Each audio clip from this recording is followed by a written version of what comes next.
ও ভাবি শুনছো নি? আজগর সাহেব 3 কোটি টাকা লোন নিয়ে ভাইগা গেছে, জানো নি?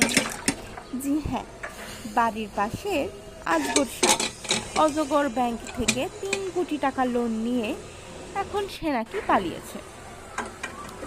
এদিকে তার ছেলেরা তো, তার মেয়েরা তো সোশ্যাল মিডিয়াতে বহু ধাক ধাক, গাড়ি কিনছে, বাড়ি কিনছে, স্বর্ণ, ডায়মন্ড, কি একটা অবস্থা। তো কথা হচ্ছে যে আজগর সাহেবের ছেলেমেয়েরা যে এত এত টাকা ইনকাম করছে, তো তারা কি জানে না তাদের বাবা যে ব্যাংক থেকে 3 কোটি টাকা লোন নিয়ে রেখেছে, সেই লোনের টাকা পরিশোধ না করে আজগর সাহেবের ছেলেরা এত এত টাকা দিয়ে গাড়ি কিনছে, তারা বাড়ি করে ফেললো, তারা জমি কিনে ফেললো, তারা ডায়মন্ড কিনে ফেললো, তারা তো স্বর্ণের পাহাড় দেখে ফেললো।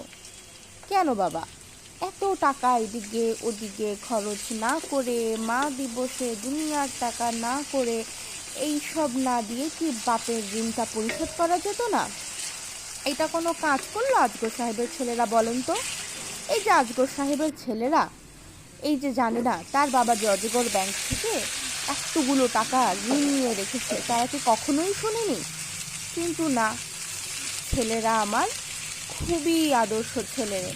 আমরা তো তাই জানি, মা দিবসে ছেলে তার মাকে অনেক দামি জিনিস কিনে দেয়, বাবা দিবসে ছেলে তার বাবাকে কোটি টাকার গাড়ি কিনে দেয়। আমাদের কাছে সে তো আদর্শ ছোট ছেলে, আদর্শ ছেলেরা।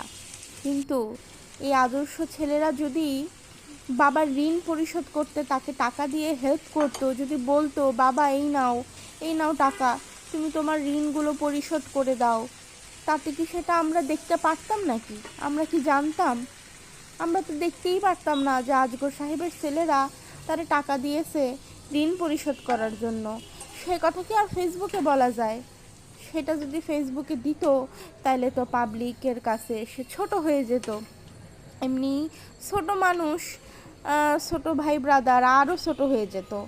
তখন তারা আর কি, পাবলিক বলতো যে দেখেছো তার বাপের নামে কত ঋণ, আহারে। এই সিম্প্যাথি তো তারা নিবে না, তারা নিবে বাহ বাহ। তারা কিনবে কোটি টাকার গাড়ি, তারা কিনবে 5 ভরি স্বর্ণ, 2 ভরি স্বর্ণ, যেটা দেখে আমরা বলবো বাহ, সোনার ছেলে। এইরকম ছেলে এখনকার যুগে পাওয়াই যায় না। ঘরে ঘরে এমন ছেলে হওয়া দরকার। কত সুন্দর মাকে গিফট করে, বাবাকে গিফট করে।